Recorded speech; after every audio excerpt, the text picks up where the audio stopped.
Bendito Deus, Pai Santo, Pai querido, Senhor da glória, estamos em Tua presença, agradecidos, meu Deus, por mais um dia que Tu nos concede. Pai querido, abençoa o Teu povo, guarda os nossos irmãos, guarda a Tua igreja em todo lugar, Senhor.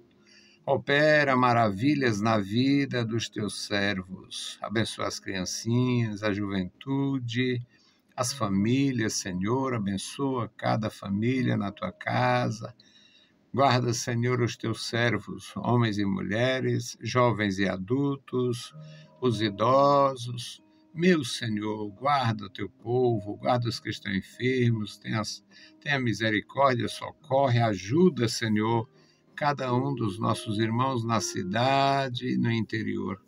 Deus Todo-Poderoso, abençoa os Teus ministros, abençoa, meu Senhor, os que estão, meu Senhor, envolvidos, ó Senhor, com a formação da igreja, a palavra, o louvor.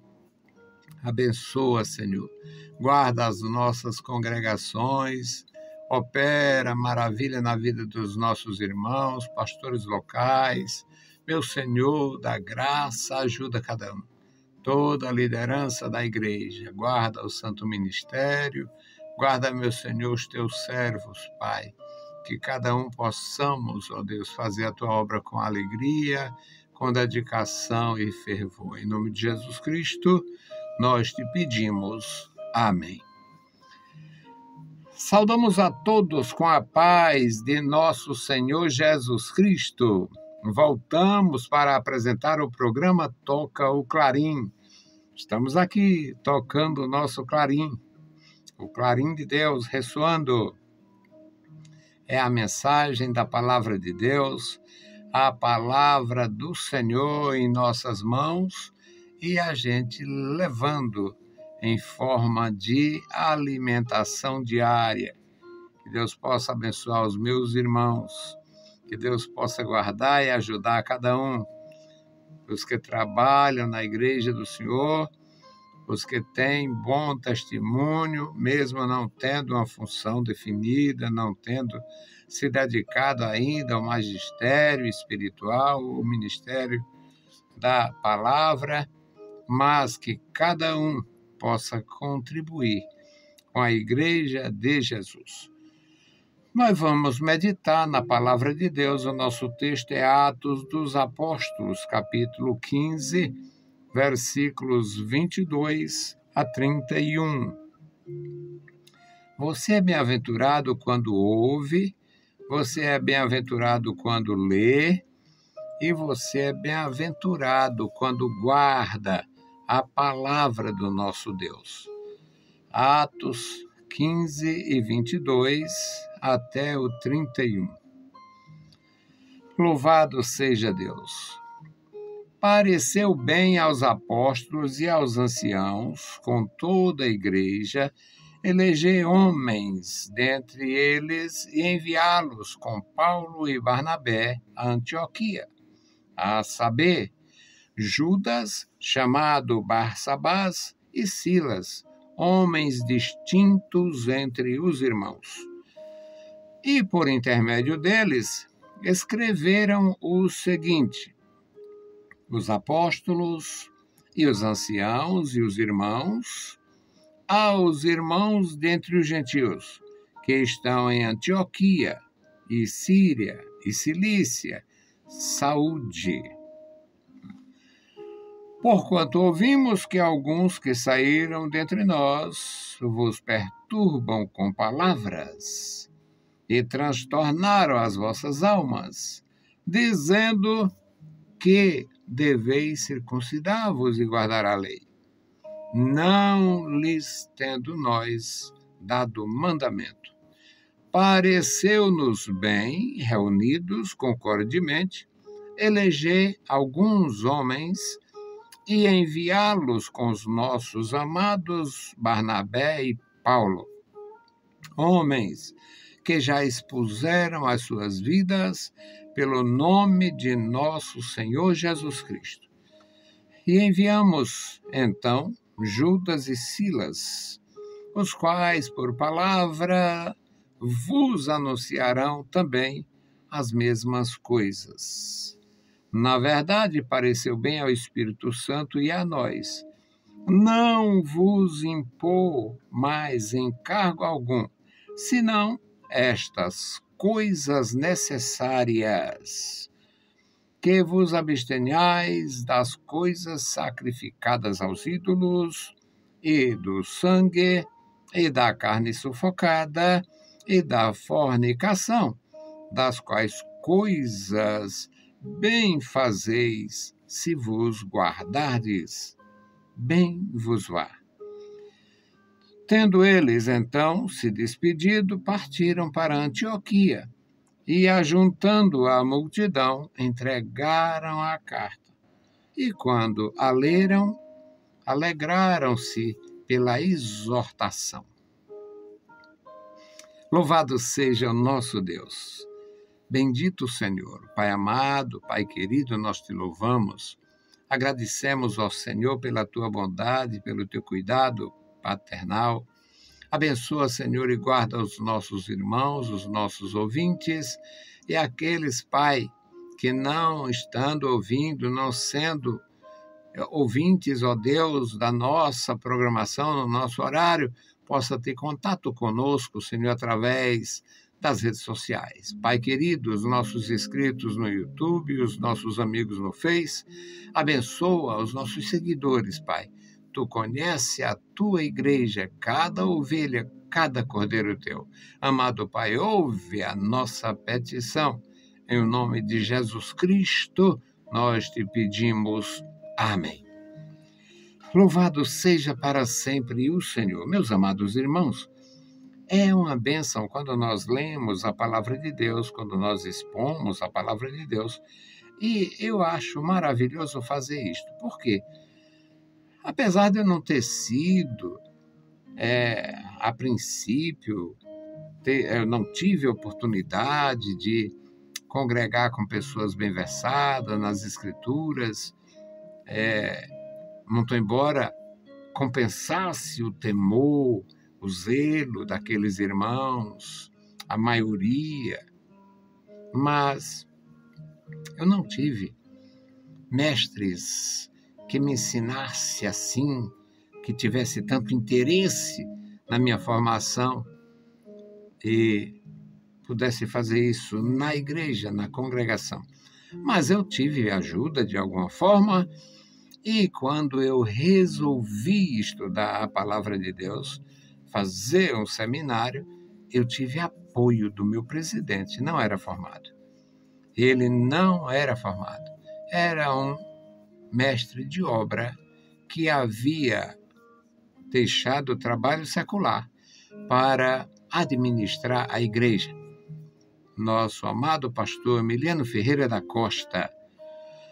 E nós louvamos a Deus, porque mesmo tratando-se de uma pessoa simples no conhecimento, era profundamente interessado no bem-estar da igreja, no crescimento espiritual da igreja e na doutrina santa. Então, mesmo eu não tendo essa experiência de guardar um tesouro recebido gratuitamente, mas fui muito feliz. Sou muito feliz. Fui feliz na minha admissão na Igreja do Senhor Jesus, ainda na adolescência, e, apesar dos problemas durante todo este tempo, até agora encanecido, mas Deus nos deu graça. E nesse texto lido, meus amados irmãos, nós vemos que a igreja, uma igreja coesa, uma igreja sem mandatários, uma igreja que tinha a graça para ouvir a respeito dos problemas e se posicionar de uma forma serena, mesmo com autoridade e com graça, mas sem imposição. O resultado da igreja lá entre os gentios é que tinha comportamento diferenciado. Muitos eram provenientes de templos pagãos. Muitos não tinham identificação religiosa nenhuma. Muitos, toda a vida houve pessoas tementes, pessoas religiosas, pessoas não religiosas e pessoas que tanto faz como tanto fez. Foi sempre assim, a humanidade não mudou muito. E houve um problema na igreja gentílica, porque estavam tentando obrigar os irmãos a fazer circuncisão e a guardar sábado. Ainda hoje tem essa loucura. Alguém que quer guardar o sábado para garantir a sua comunhão com Deus. Isso é, além de não ser necessário, ainda se torna uma estupidez quando é obrigado. Porque o sábado, o descanso, o Shabá, é da aliança de Deus com Israel. Na aliança de Deus com Abrão, era a circuncisão, o pacto, o selo, era a circuncisão. Porque a natureza da aliança era feita entre o Deus Todo-Poderoso e um homem que não tinha filhos. Então, pela natureza, pelo problema deles, aquele casal sem filhos, a mulher era estéril, portanto, eles não tinham filhos, o selo da aliança era no órgão reprodutor. Quando Deus, no passado remotíssimo, tinha feito aliança com o Noé, como Noé foi o pregoeiro da justiça, pregoeiro do juízo, juízo que Deus trouxe à terra através do dilúvio.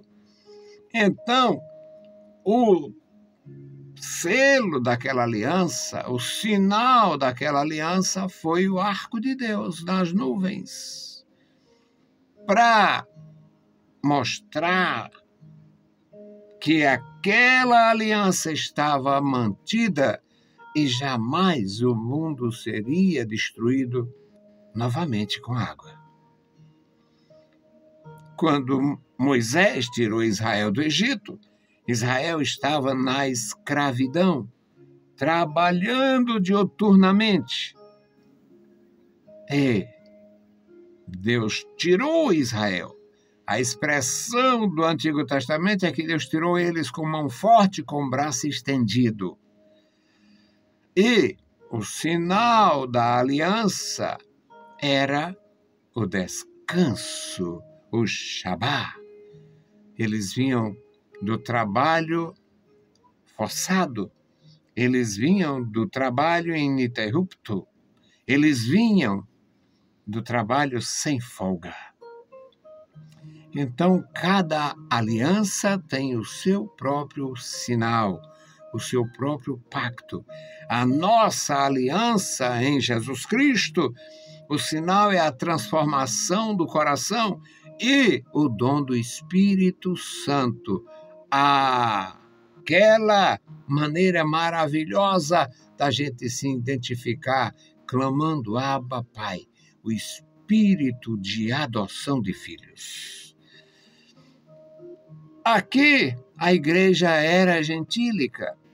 Existiam judaizantes que estavam perturbando e transtornando a igreja gentílica, dizendo para eles que se eles não seguissem a Moisés, se eles não circuncidassem, se não guardassem a lei, eles não teriam nem salvação.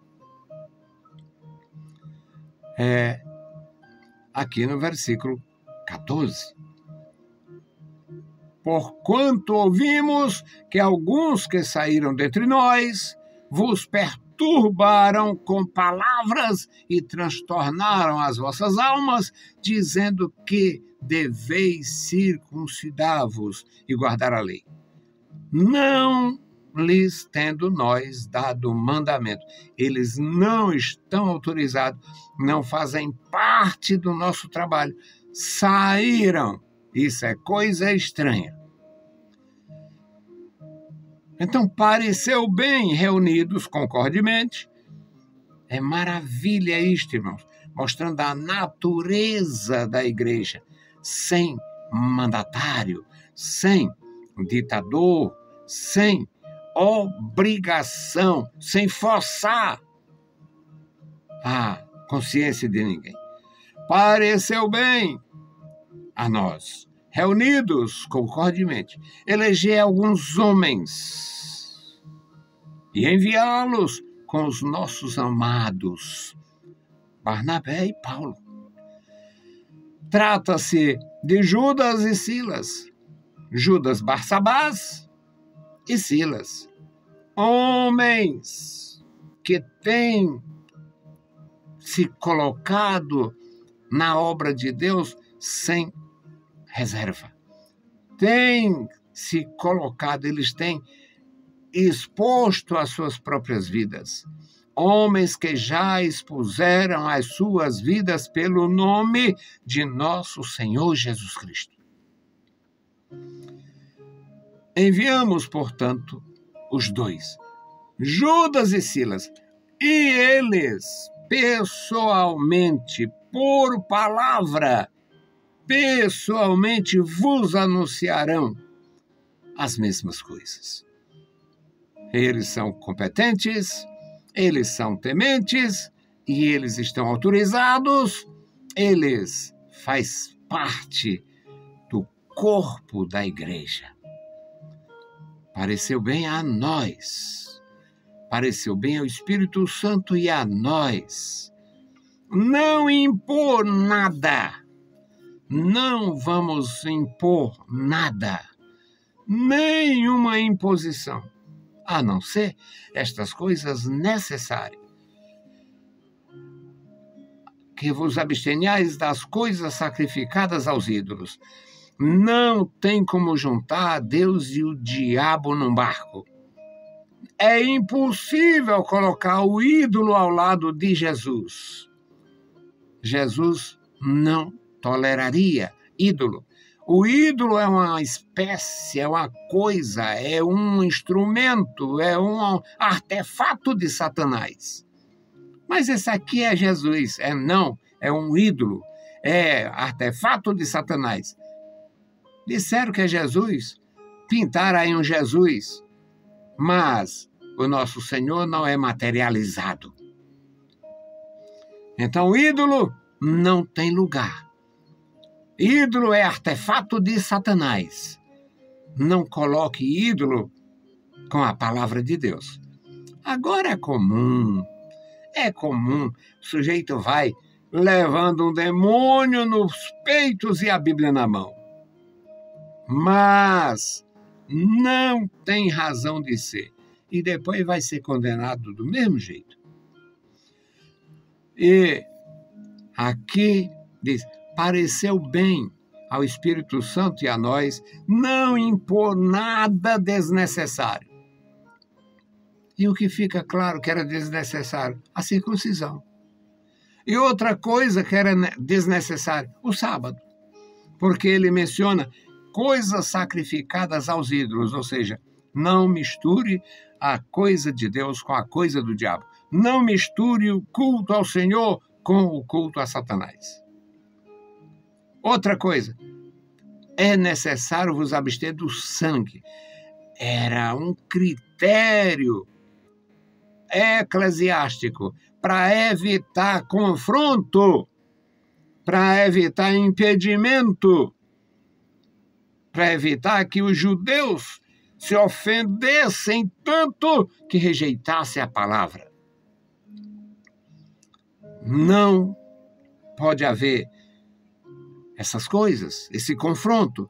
Evite. São coisas necessárias.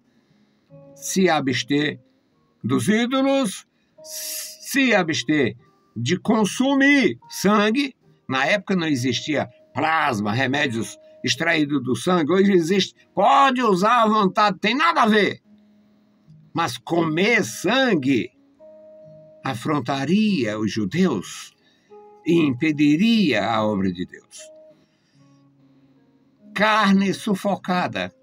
A carne sufocada, a razão de ser desaconselhado à igreja é porque, à medida que o animal era sufocado, o sangue ficava preso nas células, na carne. Então, que evitasse isto. Questão de comunhão. Tem nada a ver com salvação. Era para não haver mais afastamento, mais dificuldade de tratamento, mais impedimento. Então, nós vimos aqui as coisas necessárias. Fugir da idolatria, não agredir os judeus comendo sangue, o sangue em si, comida feita com sangue, ou a carne sufocada, portanto, com sangue, não tendo sido derramado, e a prostituição, que é uma praga em qualquer fase da vida e em qualquer cultura. E da fornicação. Fornicação é prostituição de solteiros e adultério é a mesma prática, sendo entre casados. Ou seja, um casado que vai para a cama e peca é adultério. Um solteiro que vai para a cama e comete o pecado é fornicação. Porque não houve traição, portanto, não era adultério. É fornicação, pecado da mesma natureza. A natureza da igreja, a igreja como corpo de Cristo, membro do corpo de Cristo, cada um como sendo membro do corpo de Cristo, não deveria praticar essas coisas. Então, coisas necessárias. Fugir da idolatria, não provocar os irmãos de outra igreja, de outra cultura, e principalmente os judeus, da família de Jesus Cristo, a nação de nosso Salvador. Portanto, não comer o sangue, comer literalmente comida feita à base de sangue, e não comer carne sufocada, portanto, com o sangue represado, o sangue contido na carne. E fugir da prostituição, de qualquer natureza. E ele diz, coisas necessárias. Não está dizendo, se comer sangue vai para o inferno. Não. Se cometer pecado de fornicação vai para o inferno. Não. Se cometer pecado de fornicação precisa se reconciliar. É isto. Não entra prostituto no céu. Tem que entrar perdoado. Então, era isto que era necessário. O versículo 20 diz, e que vos abstenhais. Não está proibindo. Você está proibindo. Se fizer, a gente corta, você vai logo ser disciplinado, vai ser cortado, vai ser excomungado. Não tem isto. É orientação de Deus. Pareceu bem ao Espírito Santo e a nós, não impondo coisa nenhuma a não ser essas que são necessárias. No versículo 20 no versículo 30, ele diz, e tendo eles se despedido, partiram para Antioquia, e ajuntando a multidão, entregaram a carta. Naquele tempo, a carta. Eles iam, o Barsabás, Judas Barsabás e o Silas, eles iam como testemunhas pessoais, entregar e falar e ajudar aquela igreja em Antioquia, e também eles tinham essa autorização e levar a carta. Além de falar verbalmente, tinha o documento, o registro da decisão da igreja, os apóstolos, os anciãos e a igreja. E o versículo 31 diz, e quando leram a carta, se alegraram-se pela exortação. Hoje nós temos igreja fechando, igreja caindo, igreja se acabando, pastores acovardados, não exorta ninguém para não ficar só, para não perder isso, não perder aquilo. Já perderam e foi tudo. Perderam a graça, perderam a graça, perderam a oportunidade de servir a Deus com dignidade e com seriedade, perderam foi tudo, perderam o rumo. Agora estão como cegos. Mas a palavra de Deus está aqui. E estes tais cegos não têm mais autoridade para exortar. tem um medo danado de exortar. Por quê? Está construindo uma igreja com nocivos, com inimigos, com pessoas não transformadas pelo poder de Deus. Não buscam mais, não tem mais tempo. O culto é uma missazinha safada. Poder de nada. Dono, coisa nenhuma. Para ver ali alguma coisa, tinha que trazer o Espírito Santo numa seringa. E eles não têm poder de manipular o Espírito de Deus.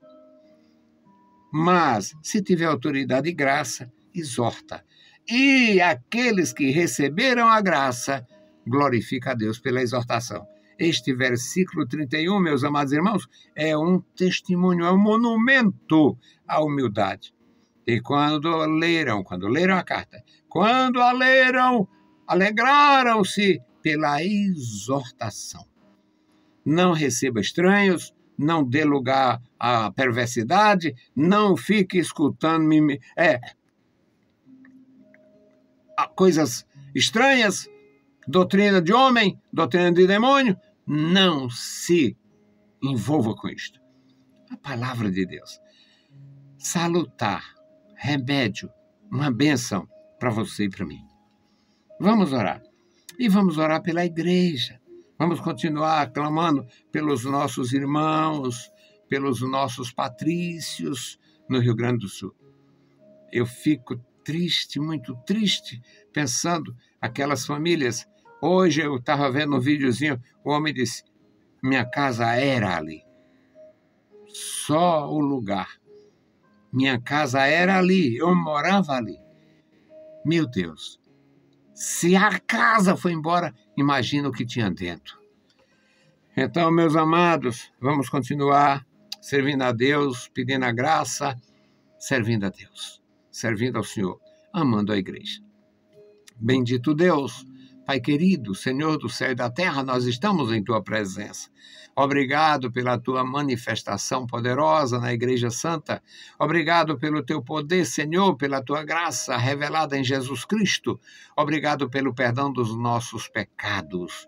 Obrigado pela instrução do Espírito Santo. Obrigado pela comunhão da Igreja. Ó Senhor, obrigado, meu Senhor, pela Tua chamada gloriosa. Obrigado pela Tua vida em nós. Obrigado, meu Senhor, pelo perdão, pelo Teu amor. Amado Pai, guarda os meus irmãos em todo o Brasil, em todo o mundo. E agora, Senhor, volta-te para aquelas famílias, aquelas vidas no Rio Grande do Sul. Ó Deus, famílias inteiras que estavam tão bem, tão confortáveis em seus lares, agora no alojamento de lona. Meu Senhor, numa casa de plástico. Meu Deus, socorre, tenha misericórdia, ajuda, dá graça. Meu Senhor, dá sensibilidade às autoridades para ajudar na solução do problema. Deus fiel, ouve, Senhor, a nossa petição. Em nome santo de Jesus Cristo, nós te pedimos. Amém. Saudamos a todos com a paz de nosso Senhor Jesus Cristo. Se o Senhor permitir, a gente volta. Deus os abençoe. Leiam a Bíblia Sagrada e a graça de nosso Salvador repouse sobre vós. Amém.